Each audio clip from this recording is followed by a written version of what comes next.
Welcome to my channel, English Stories 2026, where stories speak truth. Like, comment, share, and subscribe. Let's get into the story. My name is Candy. I am 26 years old. I work in a very big company. This company is in a busy city. Every day I go to my job. I am an employee there. My life is simple. I like things to be quiet and easy. I do not like a lot of excitement. I do not have a lot of money, but I always make sure my clothes are clean. I like to look neat and tidy. I do not wear fancy clothes. Simple clothes are best for me. Some people say I am pretty. I hear this sometimes, but I do not like it when people pay too much attention to me. It makes me feel uncomfortable. When I walk through the office, some men often look at me. They look for a long time. This makes me feel tired. I just want to do my work. I want to finish my tasks. Then I want to go home. I want to have a peaceful evening. I do not want any problems or special attention at work. My job is important to me. I want to do it well. My boss's name is Henry. He is 35 years old. He is a tall man. He always wears nice suits. His suits are always clean and look expensive. Henry is usually a very serious man. He does not smile much. He talks about work in a serious way, but sometimes he smiles at me. His smiles are a little strange. I do not understand them. I try not to think about these smiles. I just want to focus on my work. I want to do my job correctly. I want to have a normal day at the office. I come to work every morning. I sit at my desk. I open my computer. I start my task for the day. I send emails. I write reports. I talk to other colleagues about work. I try to be friendly but not too friendly. I keep a professional distance. I believe it is important to separate my personal life from my work life. The office is a place for work. It is not a place for personal things. I enjoy my routine. It helps me to feel calm. I want to live a quiet life. I want to work hard and be good at my job. I do not want any extra attention. I just want peace. I want to go home at the end of the day feeling good about my work. I wish for a simple life both inside and outside the office. This is my wish every day. 2. His eyes on me. Every day, Henry started to find many reasons to come to my desk. He did not just come once or twice. He came often. He would ask about my work, like a report I was writing or an email I sent. These were small questions, but I felt like they were not the real reason he came. I felt his eyes on me. Sometimes his eyes stayed for a long time. It made me feel uncomfortable. I tried to focus on my computer screen, but I could feel his stare. It made my hands feel cold and my thoughts a race. One afternoon, he stood by my desk. He looked at me and said, "Candy, you work very hard here. You always do good work." I looked up at him. He continued, "You deserve more for all your hard work." I smiled and said, "Thank you, Henry." But inside I did not feel happy. I felt a strange nervousness. His words stayed with me. That night I could not sleep well. I thought about what he said. His voice, his tone, it kept playing in my mind. Why did he say that? What did he mean by "you deserve more"? I did not understand his meaning. The next week, something new happened. Henry called me to his office. My heart beat a little faster as I walked there. I thought maybe I did something wrong. When I sat down, he smiled. He said, "Candy, I want to talk about your salary." My nervousness changed to a little happiness. A salary increase would be good. I worked hard and it would help me a lot. He leaned forward a little. "You are one of the best workers in this company." He said, "You do excellent work every day. You truly deserve a raise." I felt happy to hear this. It felt good to be told I was good at my job. But then his eyes changed. They looked softer, not like a boss talking about work. He looked at me for a moment. Then he said, maybe we can talk about this more at dinner. We can discuss your new salary there. I did not know what to say. Dinner with my boss. It was not what I expected. I thought it would be a simple talk in his office. My mind raced. Was this a good idea? I did not want to say no to my boss. It was about my salary after all. I felt confused, but I also felt like I could not refuse him. He was my boss and he was offering me something good. I just nodded slowly. He smiled again, a different kind of smile. I left his office feeling more confused than happy. 3. The dinner. I did not want to go to dinner. Henry was my boss, so I felt I had to say yes. I hoped it was only a business dinner just for work. Henry said the restaurant was very nice by the sea. When I arrived, Henry was already there. He looked different from the office. He wore a casual smart shirt, not his usual suit. He smiled warmly when he saw me. You look beautiful tonight, Candy, he said. His words made me feel shy and my cheeks felt warm. We sat at a table. First, we talked about work, about office projects, but soon the conversation changed. It was not about work anymore. Henry started asking about my personal life. He asked about my dreams and what I liked outside of work. I felt unsure what to say. Then he talked about himself. He told me he felt lonely sometimes. He said he worked hard and had little time for a personal life. Hearing this made me feel shy but also special. He said I was different and unique. I wanted to believe his words. I wanted to think he truly meant them. After dinner, Henry asked, would you like a drink somewhere else? I agreed, thinking I would have just one. We went to a quiet bar. 1 drink became 2. Then 2 drinks became 3. Time passed quickly. While we talked and laughed, Henry gently took my hand. His hand felt warm. A small voice in my mind told me to stop. It said this was not right. He was my boss and this was not professional. But I did not move my hand. I let it stay in his. I felt nervous, a little excited, and very uncertain. I wondered what would happen next as the evening continued for that night. After dinner, we left the restaurant. The night air was cool. Henry asked if I wanted to go to his apartment. He said we could talk more there. I felt unsure, but I said yes. My mind was not clear after the drinks. We walked a short distance. His apartment building was tall and modern. Inside it was very quiet. We went up in the elevator. When we entered his apartment, I looked around. It was big and clean. I told myself, we're just here to talk. I sat on his sofa. Henry stood near the window. He looked at me for a moment. My heart started to beat a little faster. Then he walked closer. He sat next to me. He took my hand. His touch felt warm. He moved very close. He looked into my eyes. Then he kissed me. It was a long kiss. I felt many things at once. There was a little fear, but also a strange excitement. My mind was a little cloudy. I did not stop him. That night, I stayed at his apartment. I slept with Henry, my boss. It felt like a dream, but it was real. I did not know what to think. Everything happened so fast. I was confused about my feelings. Was it wrong? Was it right? I could not answer these questions in my head. I just closed my eyes. I woke up very early. The sun was just starting to rise. Henry was still sleeping next to me. I felt strange. I did not know what to do. Soon he opened his eyes. He smiled at me. His smile was soft. He said, "Do not worry, Candy. I'll take care of you." These words made me feel a little better. I wanted to believe him. I hoped this meant something good for us. I hoped he really liked me. Later that morning, I went to work. Henry also came to the office.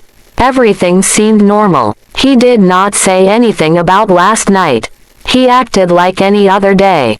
He just talked about work tasks. But sometimes when no one was looking, he would give me that same strange smile. It was a smile he always gave me before. It made me wonder, was it a secret between us, or was it nothing at all? I felt a mix of hope and confusion. 5 empty promises. Many days passed. I waited for the salary increase Henry promised me, but nothing happened. He did not talk about it. When I tried to ask him, he always said, "Be patient. It takes time." I tried to believe him, but a bad feeling grew inside me. Soon, Henry changed. He was not kind anymore. He stopped coming to my desk. He did not smile at me when we met in the hallway. In meetings, he did not look at me. He was very cold, like a stranger. This made me feel very bad. My heart hurt. I thought about everything that happened. I started to understand. He only used me. He did not care about me or the raise. The words he said that night about taking care of me were just words, empty words. I felt angry and sad. I knew I had to talk to him. I wanted to know why he lied to me. Why did he make me believe him? One afternoon, I walked toward his office door. My hands were shaking a little. I knocked softly. He looked up from his computer. His face showed no warmth. I walked inside and stood in front of his big desk. I said, "Henry, you promised me a raise. You said you would increase my salary." I waited for his answer. He looked at me with an annoyed face. His eyes were cold. He said, "Candy, this is not good. You must not mix personal things with work. That is not professional." My face felt hot. I felt deep shame and anger. How could he say that? He was the one who started it all. He invited me to dinner. He talked about my work. He made promises. I looked at him. My voice was quiet but strong. I said, "You started it. You invited me to dinner. You promised me things." He stood up from his chair. His body was tall and stiff. His voice was hard. He said, "Enough. Go back to your desk now. We will not talk about this again. This conversation is over." I stood there for a moment. My body felt heavy. My eyes were full of tears, but I did not let them fall. I turned and walked out of his office. The door closed behind me. I felt empty. The promises were truly empty. He had used me and now he was done. My trust was broken into many pieces. I wondered what I would do next. 6. The truth comes out. I couldn't focus on my work anymore. My mind was not clear. Every day felt long and difficult. I often went to the bathroom to cry. My heart felt heavy with sadness and shame. Henry's words, "Don't mix work and personal things," played in my head again and again. I felt very alone. I also felt angry, not only at Henry, but also at myself for believing his empty promises. In the office, I started to notice things. People looked at me differently when I walked past. Some colleagues stopped talking. Then they started whispering. I heard my name sometimes and then Henry's name. I felt their eyes on me. It was clear that something was happening. Rumors were spreading like a fire. I thought maybe someone had seen Henry and me together. Or perhaps they had noticed his strange behavior towards me before. The office, which used to be a place for quiet work, now felt like a place full of secrets and judging eyes. This made me even more uncomfortable. One afternoon, my phone rang. It was a call from the Human Resources Department. The HR manager, Miss Davies, asked me to come to her office for a meeting. My heart beat fast. I felt a mix of fear and relief. I knew this meeting was about Henry. I had to decide what to do. Should I keep quiet and protect myself, or should I tell the truth about everything? When I sat in front of Miss Davies, she looked serious. She asked me about my relationship with Henry. She said that some concerns had been raised. For a moment, I wanted to say nothing. I wanted to pretend everything was fine. But then I remembered the promise of a raise, the dinner, the night, and Henry's cold words. I thought about how he had used me and then dismissed me. I took a deep breath. I decided I could not keep silent any longer. It was time for the truth to come out. I told Miss Davies everything. I started from the beginning. I explained how Henry had invited me to dinner, saying it was about a salary increase. I told her how the conversation changed from work to personal matters. I spoke about his compliments and how he made me feel special. I also explained what happened after dinner at his apartment. I told her about his promise to take care of me and how he later denied everything, saying it was unprofessional. It was hard to speak, but I kept going. I wanted her to understand the full story. Miss Davies listened carefully. She wrote notes. After I finished, she told me that the company would start an investigation. She thanked me for being honest. Later, I learned that Henry tried to deny my story. He said I was lying, but the HR team found messages he had sent to me. These messages showed his promises and his interest in me outside of work. The evidence was clear. Because of this, Henry was fired from the company. The truth had finally come out, but I wondered what would happen next for me. 7. I lost everything too. After the investigation, Henry was fired from the company. He was gone, but my life did not become easier. In fact, it became much harder for me. My colleagues looked at me in a new way. They did not smile at me like before. Some people talked softly when I walked past their desks. I heard whispers. Some thought I was the reason Henry lost his job. They believed I caused trouble for him. Others called me bad names. They did not say it to my face, but I heard them talking. I felt very small. I felt dirty. It was a terrible feeling every day. Every day at work was difficult. I did not want to go to the office. I just wanted to hide from everyone. A few days passed. Then I received a letter from the company. It was not a good letter. The letter said that the company had to let me go. They told me I could not work there anymore. The reason they gave was to protect the company's image. They said my presence was not good for the company's reputation. I was shocked to read this. I told the truth and now I was losing my job, too.